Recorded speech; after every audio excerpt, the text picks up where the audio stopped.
In this world of technology, things are ever changing, rearranging. You need someone to help you out. I know someone who can. Come and take a journey with me as we go through the land of technology.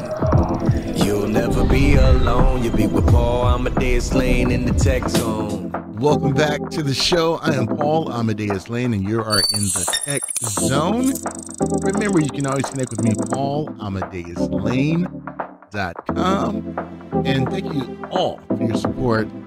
We talked about it in the first segment of the show, how things are growing and how we're morphing into other things out there. So we appreciate all your help, all your support, and all your time that you spend in following me and following the show. I'm truly humbled by all of your love. All right. We kind of teased this in the first segment. What causes a company to want to invest in an idea or another company out there, especially when it comes to the tech sphere of things? There's a lot of technology out there, a lot of innovation. And for once to really get that message across or get that product or service out there, they need help from investment firms.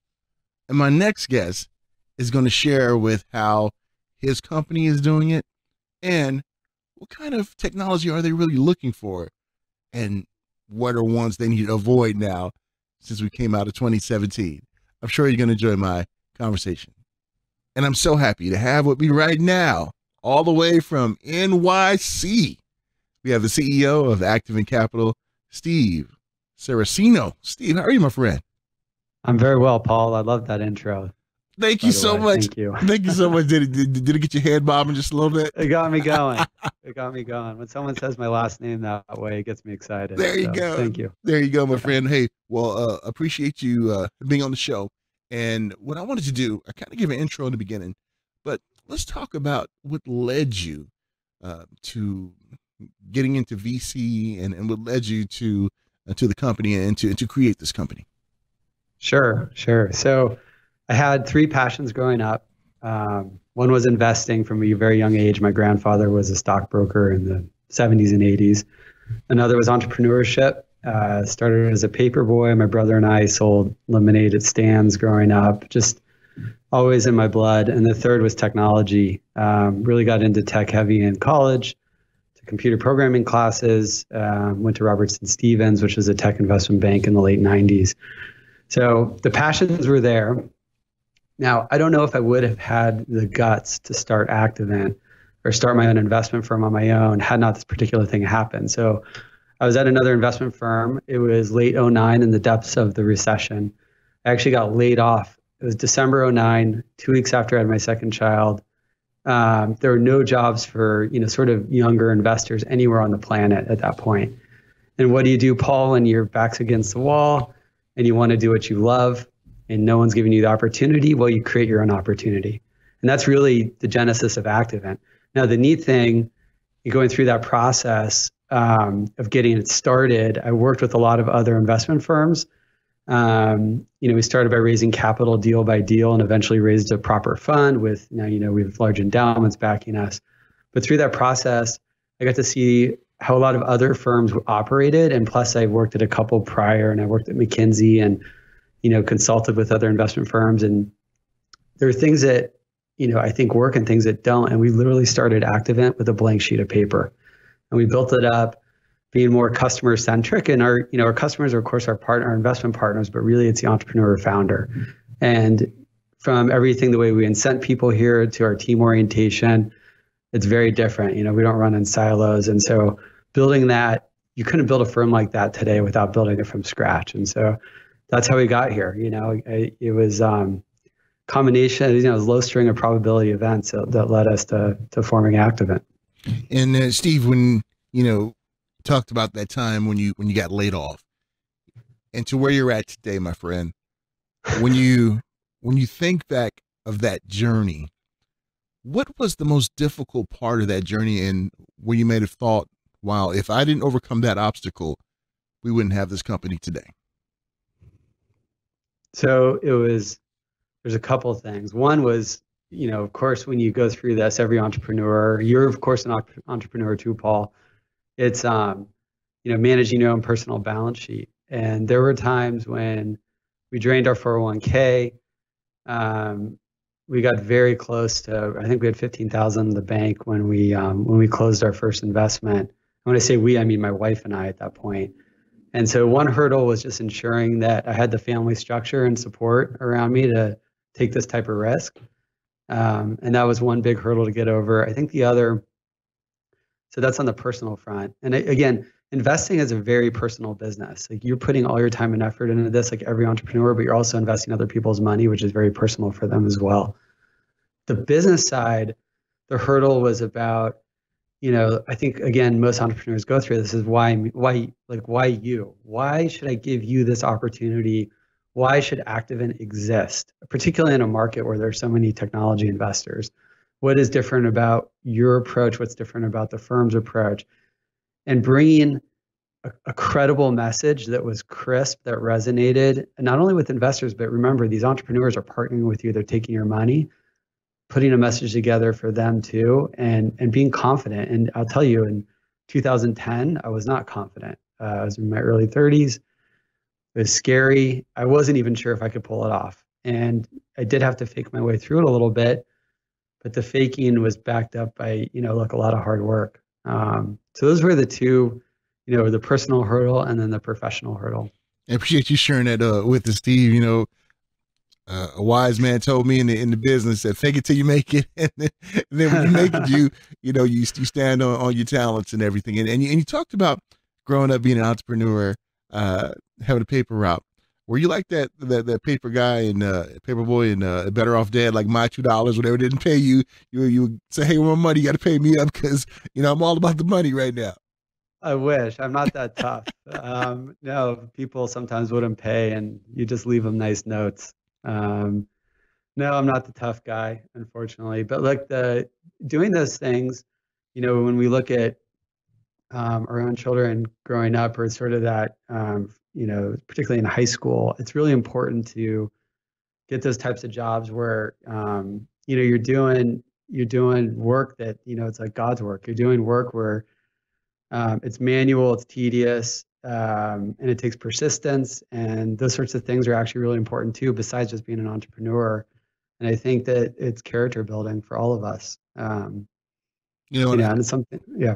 And I'm glad you shared that, Steve, because, nowadays I talk to some of my friends in tech, we talk about how some kids in this country are behind the 8 ball when it comes to having that entrepreneurial mind, because mom and dad, hey, mom and dad, give me $5. Okay, here you go.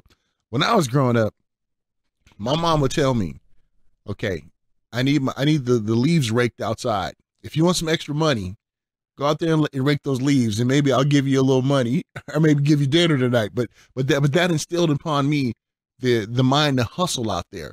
And the time in which we live in, transport 10 years from now, I think a hustling mentality and an entrepreneurial spirit is really going to take our children far than just waiting around, hey, mom and dad, can I have 10 and $20? Because the way things are going right now, we got to hustle. Paul, I totally agree. I agree. That hustle mentality, I worry about it.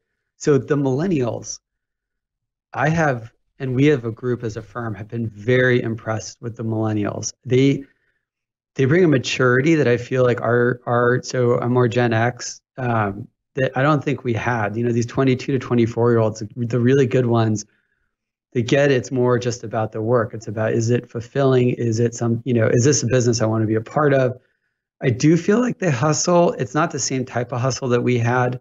Ours was, I agree, we wanted the whatever when we were a kid, like a cap gun or something. We had to earn money to buy it. And prices back then were a lot more expensive too. I mean, part of the great thing with, China coming on, manufacturing their toys are cheap. So parents indulge their kids more, but the hustle is there in the millennial. I worry about the next generation down, but I think the millennials are going to surprise us.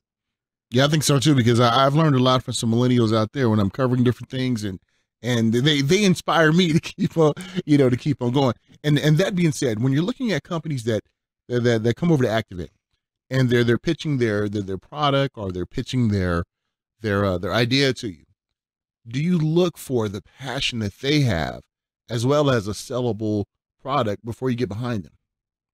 Oh yeah, I mean, the team. So we're growth stage, which is we're just a little bit later than typical venture.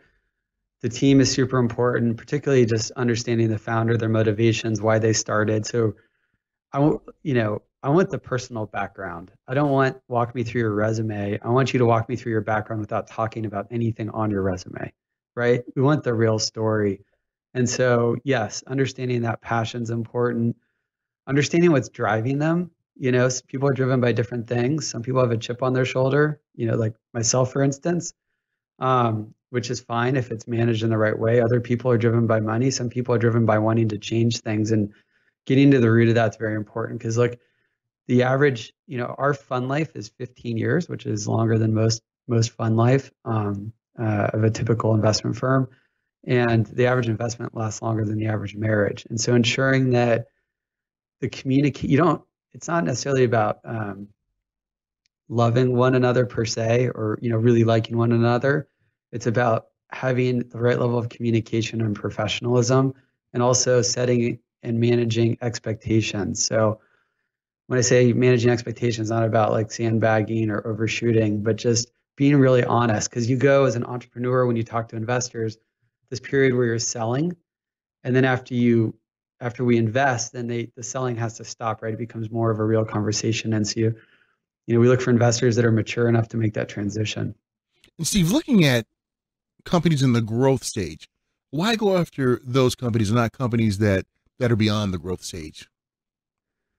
So that's a great question. So in growth, I would just get a little technical, but we can get in our part of the market where our typical check size is 20 to 25 million. And now this is speaking to the LPs, is we can get a portfolio or construct a portfolio with loss ratios better than that later stage, better than private equity, but still retain the upside of venture. And typically there's still a lot of both market risk, but business risk, and certainly execution risk in these businesses. They probably took venture money, but they still have a lot of execution work ahead of themselves. And it's a part of the market where the returns are great. It's also a part of the market that's really fun, because you're not playing roulette per se, like you are in venture, right? You're actually betting on a team, a market, and a plan, and they have been executing. So there is data to look at. But ultimately it comes down to return profile, and our return profiles are spectacular in this part of the market. And Steve, we know that there's a lot of different companies, different ideas out there. What companies do you see as kind of the fresh idea when it comes to tech out there and investing in tech? Is there any company, any industries in particular that you guys are looking at? Sure. So we can definitely touch on industries, and there are a few, including AGTech. We've spent a lot of time in commerce, logistics. Ahead of that, so if you look at tech, particularly software, but hardware to a certain extent, is you had the license maintenance model where you're selling product. Oracle was selling behind the firewall ERP system. Then we moved to SaaS, and everything's subscription based. And we believe the next move is what we call value share. So, the SaaS thing has really played out in our mind, and we want companies that can charge based on, some sort of ROI or metric that benefits the customer. And we see that in the form of transaction revenue, percent of revenue. So they charge as a percent of revenue to get revenue, and other methods that are more aligned with the customer base. And we believe that if you can charge in a value share methodology, so you don't make a lot of money in the early days, but that scales over time, that you're providing much more value. And so then we look for those inside our two broad sectors, our commerce and IoT subsectors. We like for sure logistics and absolutely agriculture. And one of the reasons agriculture is so interesting to us, if you look at tech investing over the 12 to 14 major industries in the United States, ag falls at the very bottom. At the very bottom. There's been the least amount of innovation in an ancient industry. I mean, we haven't seen plow-like innovation since the plow, really. It's been a long time. That's true. And Steve, what kind of innovation, I don't know if you can talk about it or not, because I know you may be working with companies in that ag space. What is some innovation that we can look forward to that you've seen out there that may can help out, if you can talk about it? Because I know you may be under NDA with certain things, but can you, or better yet, what is some innovation out there you think that can help? in the ag Sure. space? Okay. So when we think about innovation, we put it in two buckets. So the one big bucket is what we'll call sort of yield enhancement. So figuring out how to feed the world. And I'm telling you, Paul, we're making amazing progress on that front. And we can talk about some specifics. The other big bucket in ag is what we'll call like food visibility. So understanding what we're eating and where it's coming from. So this is more on the consumer end. It's in the store, and then obviously at the production level. The production level is interesting, but we just had barbecue in my office for lunch. We have no idea where that food came from. No clue. And in many cases, particularly in the U.S., the supply chains are very long, and so there are people working very hard to solve not only the supply chain, understanding how to make the supply chain more efficient, but how to track that food so that we know actually specifically, if we had where the farm is that produced the tomato that I just ate came from.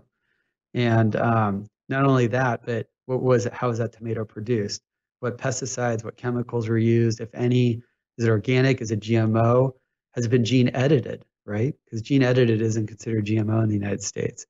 And bringing that visibility, I think, is really important and interesting.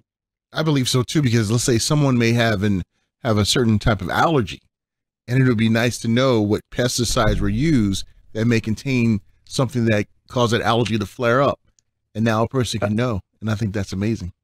Yeah, and it's not only allergies, but even if you have a view of the environment and you want, low pesticide or pesticide-free, insecticide-free food, you want non-GMO food, it's really hard to know what happened to your food from the farm. And so to do that, to understand that, you got to go all the way back to the farm. That's why it's IoT, really. It's taking farming is a dirty data problem, right? It's taking this analog data and making it digital. It requires censoring. It requires all sorts of tracking. And I think we can, as consumers, start voting with our wallet in terms of what we find acceptable farming practices and not. And just because it may sound like an environmentalist point of view to use less pesticides or less water and fertilizer, it's just not only better for the environment, it's cheaper to produce. And there are ways now, yield enhancement ways, to produce more food using less.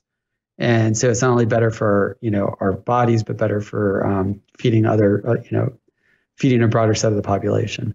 And when we think about where we're at in the tech sphere of things, Internet of Things, now even being woven into ag and technology, did you ever think we'll have a day when we were talking about ag tech? No, I didn't. And we started looking at ag tech probably 3 or 4 years ago, Paul, when we were diving deep into IoT and realized there are companies doing interesting things there. So John Deere would be at the top of the list, just given they can, the problem with the farm, the hard part of being a farmer these days is that it's a very low profit business. It's hard to make money. And so you have these heavy working capital cycles, and you'll buy equipment and materials based on that working capital cycle. Well, John Deere will loan you money. So they incorporated a lot of technology into their machinery and some precision farming, but it's made it very difficult for other types of IoT companies to sell into it. And so that's when we started looking at it, because we realized the points of distribution in farming are so locked down by these very large companies like Monsanto, Dow, DuPont, et cetera, that there's got to be another way to approach the model. And that's why it's not just a technology innovation in IoT, but it's a business model innovation to reach the farmer. You actually got to go and essentially, offer your solution in partnership with them and take a share of revenue, similar to McDonald's, right? McDonald's had stores, and they realized, hey, we can actually expand and do this better. We're not, we're not real estate guys necessarily, although they did have a lot of real estate people, but they offered a franchise opportunity. So you would take what was Paul's Hamburgers and turn it into McDonald's, make a lot more money, and they would charge you a % of revenue. And so you're going to see an ag business models change with the technology innovation. Wow. We have definitely entered into the age of technology, haven't we? And oh yeah. And when it comes to ag tech, is there anything else you'd like to articulate out there about ag tech that you'd like the listener out there and the viewer, to really wrap their head around? So I think there's been large incumbents that have controlled this industry for 100 years. Some have spun out more recently, for instance, in 1990, and those in AgTech will know which company that is. Their margins, like for instance, Monsanto's operating EBITDA margins or cash flow margins are 42%.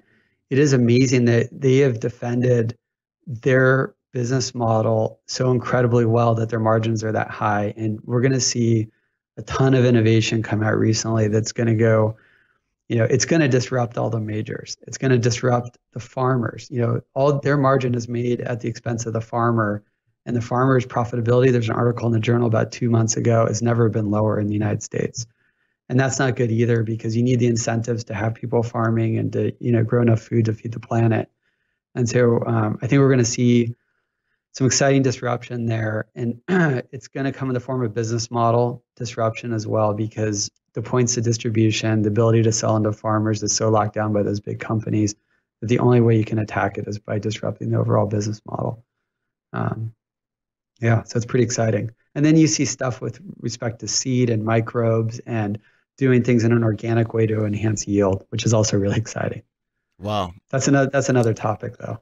Definitely looking forward to that. Definitely good, because that sounds really, really intriguing, and looking forward to that. Now, we talk about what to look forward to in 2018, but what were some great investment opportunities in 2017 that you kind of want to stay away from in 2018? Well, so, to speak broadly about it, I think tech has become a very momentum-driven business, and there's a lot of reasons for it. One is you follow the crowd. It's harder to get in trouble from your, for instance, your boss, which is your LP or your investor, if you did what everyone else did. So you see things like this blockchain, crypto go crazy, and the buzzword changes all the time. And so we're very cognizant of those hype cycles and managing through those and staying consistent to what we do, which is commerce and IoT or full stack hardware software.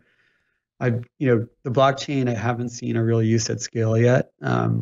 We're skeptical right now. It may be early, it may be late. I mean, I remember, and you probably do too, after the dot-com bust, everyone was talking about clean tech, and people dumped billions of dollars into ethanol and other things, and on the tech side, and all that evaporated. And when it's being talked about a lot, and for instance, you're in the it's coming up in everyday cocktail conversation outside of our worlds, Paul, in tech, that's probably concerning and something to avoid. And again, going back to that value share, so we went from license maintenance to SaaS, now to the value share model.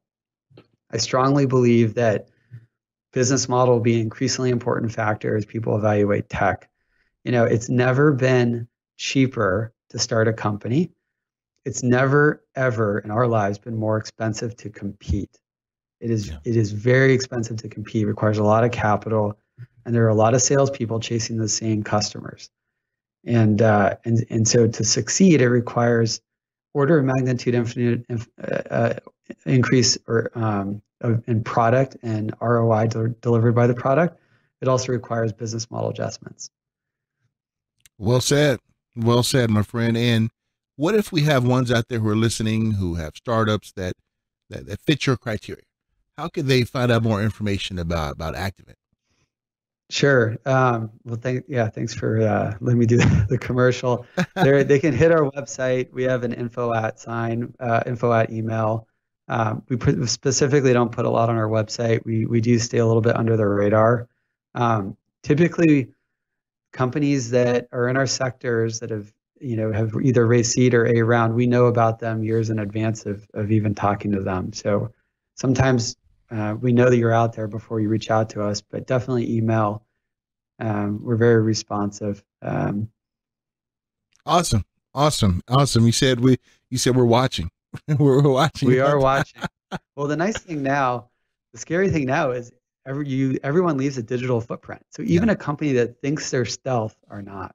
There is a digital footprint out there, and we have built. 5 years ago, we started building a massive database, scraping just about everything we could about every company and technology that we could, and we use that to monitor. It's a very powerful tool. And so we like it when we get inbound for companies that have been identified by our, we call it Michelangelo, by our tool. Yeah, it's kind of creepy too. Sometimes, like when I interview someone and they say, "Oh yeah, what you did several years ago singing that Titanic song, that was funny," and I'm like, "You saw that?" It's like people know what's going on, but yeah, people do. It's scary. But you were there. You definitely watch. Steve, before I let you go, anything else you'd like to articulate out there to the audience or the listener? No, I mean, look, I think to the entrepreneurs, we all go through the same ups and downs, and it's important to remember the good days, because you get the bad days too. And I know people know that, and I'm speaking really to myself, because we have the same thing here. We're still growing a business, and we have our ups and downs. And then the other thing that I've realized, at least, is, and people know this, and it just always comes down to people. And you surround yourself with the right team that are willing to work as a team, are idea oriented, exercise good judgment, and are very positive. If you can build a team with people with those qualities, it's hard to lose. That's so true. So true. Steve Saracino, CEO, AGTech Capital. Thank you so much for joining me, my friend. Great talking to you. Hey, would love to catch up with you and chat with you more later on in the year. Absolutely. Thanks, Paul. Once again, a huge shout out to Steve Saracino, CEO of AGTech Capital, joining me on the Tech Zone. I really enjoyed him explaining the process and just his background behind it. And did you guys catch that that movie reference? My $2. Better Off Dead. Remember that? All right. When we get back, we're going to talk about what's driving the way that we pay things now. There's been a shift. Remember the days when we used to scratch a check, send it in the mail, lick a stamp or peel a stamp and put it in the mailbox and hoping that it gets there in time? Yeah. My next guest is going to talk about how all that has changed and how it's just morphed into something incredible. We'll be right back. Talk about that after these messages. In this world of technology, things are ever changing, rearranging. You need someone to help you out. I know someone who can. Come and take a journey with me as we go through the land of technology. You'll never be alone. You'll be with Paul, Amadeus, Lane in the Tech Zone.